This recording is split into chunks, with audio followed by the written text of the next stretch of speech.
So I wanted to start off by sharing with you an image of a sign that I recently came across online.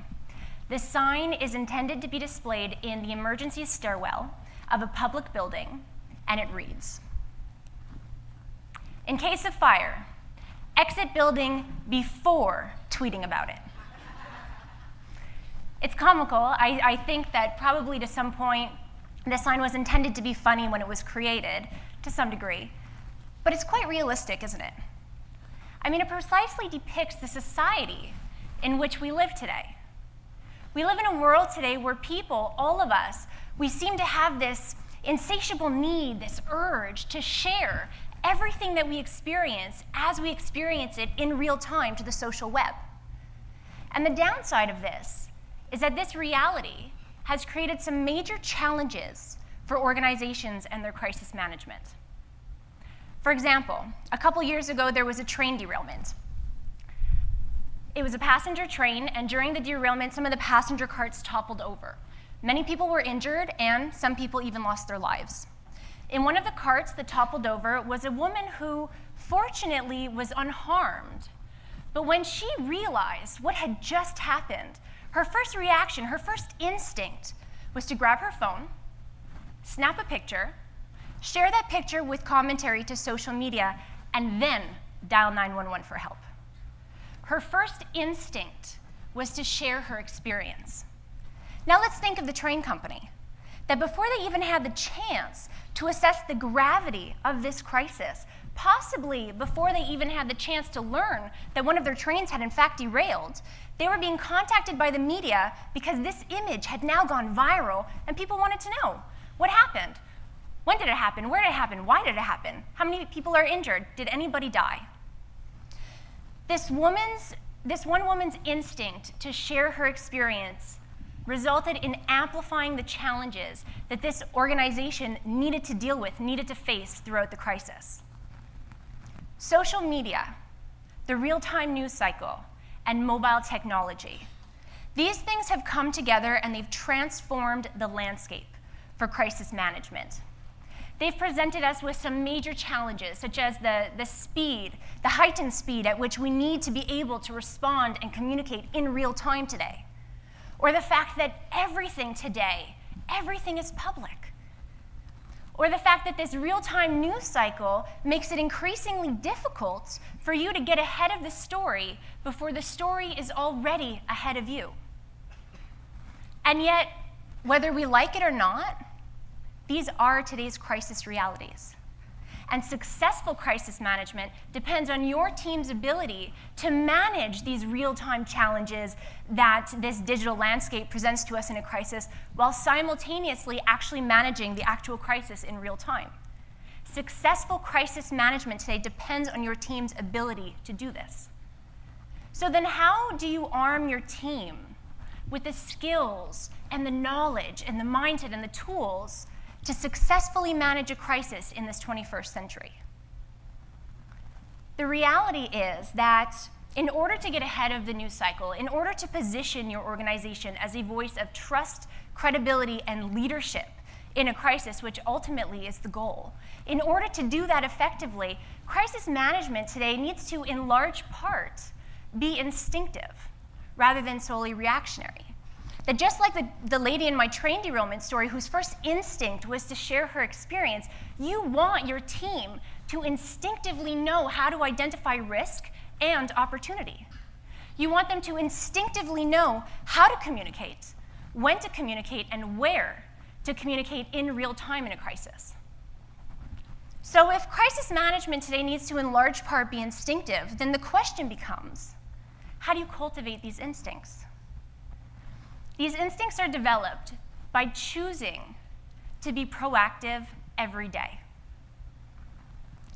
By being proactive, we want to make these crisis realities work for us rather than against us. Captain Chris Shung from the Mountain View Police Department in California says it beautifully. He says that every single day, Mountain View PD works both online and offline to take proactive initiatives to build trust and develop and instill credibility with their stakeholders. And he calls this building a bank of community trust. And in 2014, Mountain View PD experienced a very serious internal crisis that was made public. This crisis could have very well destroyed the reputation and the credibility of this organization, of this police department, as an authoritative figure within their community. And Captain Chris Shung says that because of the proactive initiatives his team had taken every day to instill this trust and instill this credibility, that when the crisis struck, they absolutely needed to make a withdrawal out of this bank. But there was still enough trust left over. That because they had taken these proactive initiatives every day, their stakeholders, their community, knew in their hearts that this crisis was not a direct reflection on the police department as a whole. And because they had taken these proactive initiatives every day, their team knew instinctively how to communicate and where to communicate in real time throughout the crisis. They knew what their stakeholders expected of them, and they knew where to go to make sure that their communications were real time and were appropriate. And as a result of all of this, this crisis did not directly impact the reputation of this police department at all. Contrarily, we could look at an organization like Anthem. Anthem, this mega huge organization, recently went through a very serious data breach at the start of this year that resulted in 80 million of their stakeholders' confidential and private information being hacked. And like we've already talked about today through different sessions, and like we've come to learn collectively, this digital landscape, this digital era, presents a new risk, these data breaches and these IT risks, to every single organization. This is a predictable risk. And yet, when Anthem was hacked, it also came out that Anthem hadn't taken any precautionary measures leading up to the crisis to do whatever was in their power to minimize this risk. They weren't even doing things like encrypting their data. And because this was a predictable risk, this fact, this inaction, was seen as unacceptable by their stakeholders, not to mention because as a result of this hack, 80 million of their stakeholders' confidential information is now being sold on the black market, and these people may just have to deal with the risk of identity theft for the rest of their lives.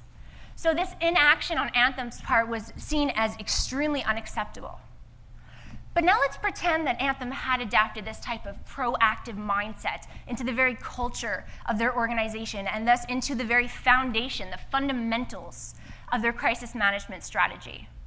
They would have empowered their team to foresee a risk like this, and they would have taken proactive measures to minimize the risk to the best of their capability. And by adapting this type of proactive thinking and empowering their team to seek out opportunities, they also may have said, hey, how can we take this initiative and use it as an opportunity to connect with our stakeholders? They could have, for example, sent out a direct communication to each of their stakeholders saying something along the lines of, we realize that in this digital era, a data breach hack is a risk that is unfortunately leaves every single organization vulnerable. But we also realize that you trust us with your information. And we want you to know that we take your trust extremely seriously. And that's why we've chosen to do X, Y, and Z, to do our utmost to keep your confidential information as safe and secure as we possibly can. Now, I'm not saying that had they done this, that the hack wouldn't have happened. But had they done this and the hack still happened to happen, imagine the reaction, the benefit of the doubt that their stakeholders would have given them. They would have recalled this communication. They would have said, you know, Anthem told us that this was a risk. They also told us what they were doing to minimize this risk. And yeah, it sucks that it happened, but you know what? We trust Anthem. And we trust that they're going to take the right steps moving forward. That power of the benefit of the doubt is something, as you know, that is invaluable in a crisis. And it's by adapting this type of proactive mindset into the very culture of your organization and into the very fundamentals of your crisis management strategy, that is how you're going to cultivate these instincts, give your team experiences, empower your team to take initiatives and to seek out opportunities. And that is the secret to successful crisis management in the 21st century. And the good news is that this digital landscape, although it presents us with so many obstacles and so many challenges in our crisis management today, it also provides you with unprecedented opportunity. We've seen a little bit about this throughout the talks today. But if we just want to take mobile technology as an example, there are an estimated 7 billion people on this planet.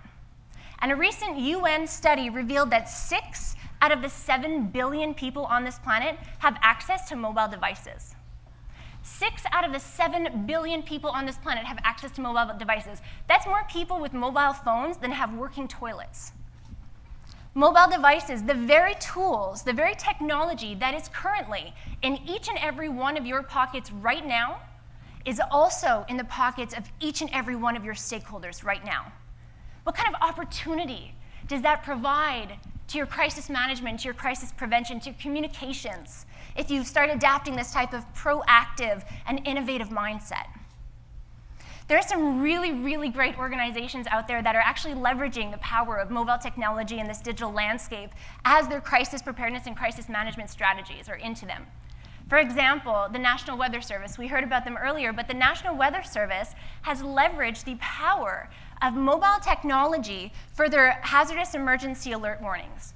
So say there's a region that's under tornado watch, what the National Weather Service does is they send out a text message, an SMS, to the cell towers in that region. And those cell towers then geo-target every single mobile device within the vicinity. So it doesn't matter if people are at home, it doesn't matter if they're in their cars, it doesn't matter if they're driving in to that region. The second they're in that zone, their cell phones ping to alert them that the region is under tornado watch and to seek shelter. And this proactive initiative so far has saved countless lives by giving people up to a 15-minute head start to seek shelter. And it's not just government agencies. BBC, the World News Organization, at the end or the second half of last year, 2014, BBC decided that they had enough of the Ebola crisis. They decided that they wanted to help manage the world crisis of Ebola. So what did they do? They first armed themselves with the problem. Why did Ebola spread so quickly throughout West Africa last year? A big part of the reason is that West Africans don't have access to the tools, to the resources, to the education that we're very privileged to have access to in the Western world. And as a result, West Africans were making themselves increasingly exposed to the virus without even realizing it. This was a major, major problem. This is a major reason as to why Ebola spread so quickly throughout West Africa last year. So armed with the problem, BBC said, okay, so if education is the solution, how can we educate West Africans, but how can we make sure to reach them directly? How can we know that our initiatives are actually going to reach them, are actually going to work? They thought about developing a mobile app, but a mobile app takes time and resources to develop and to launch, so they kind of X'd that thought out, and they said, you know what, let's turn our attention to see what West Africans use. What do they use? What do they use in their daily lives? It turns out that West Africans, as a community, as a culture, love this one app. It's called WhatsApp. For those of you who aren't familiar, WhatsApp is a text messaging app that is freely downloadable to any smart mobile device. And West Africans use this app every single day to communicate with their loved ones throughout the day. So BBC said, you know what, let's leverage that. And they launched what they called the WhatsApp Ebola service. This service was marketed to West Africans, and it allowed them to opt in to receive up to 3 pieces of educational information every single day on Ebola. They received this information directly in their pockets, firstly, and directly on an app, on a tool that they were already using in their daily lives. And it worked. West Africans began to subscribe to this service in the masses, and within just a couple of weeks, BBC was being contacted by organizations from around the world, from humanitarian organizations to government entities to their media partners from around the world. All these organizations were coming to BBC and saying, oh my goodness, this is working. This initiative is helping us manage the crisis of Ebola. How can we help you? How can we collaborate with you to push this initiative even further? By adapting this type of proactive and innovative mindset into the very thinking, into the very strategy, into the very culture of their organization, BBC didn't just succeed at helping to manage a world crisis, but a world news organization managed to position their organization as a voice of trust, credibility, and leadership in a world crisis. The advantages available to you that, somebody said it earlier, it's not about money, it's not about money. It's not about money. You have tools in your pocket right now that provide you with unprecedented communications and emergency management and crisis management opportunities, and they are available to you right now for free, sitting in your pockets, waiting for you to leverage them. But in order to do that, we have to develop this way of thinking. We have to encourage every single member of your team to proactively look for risk, to identify risk, and to proactively minimize it. To look for opportunities to connect and build trust and credibility with your stakeholders so that you can fall back on that and use that to your advantage in a crisis. And the good news is that this digital landscape, with all of its challenges, presents you with unprecedented opportunity to do that. So I know that I'm the last speaker today, and I'd like to leave you with a last thought that goes for my talk, but it goes for everything that we've heard already today, throughout the day. What's the one thing you could proactively do right now to minimize a current risk? And remember that this doesn't have to be an overwhelming task or a restructure of your entire internal corporate culture. Being proactive simply means to choose to take one step in the right direction every day. So what's one risk that is currently lingering that you can proactively minimize right now? And in doing so, how can you leverage that initiative as an opportunity to connect, to build trust, and instill credibility with your stakeholders? And when you're thinking that through, take the time, I challenge you, take the time to go and to identify where your stakeholders are. Where are they online and offline? What technology, what tools do they use in their daily lives? How do they prefer to consume their media? Because answering this question, getting this information, may just provide you with a unique opportunity to position your organization as a voice of trust, credibility, and leadership, and a unique opportunity for your crisis preparedness and your crisis management. Thank you.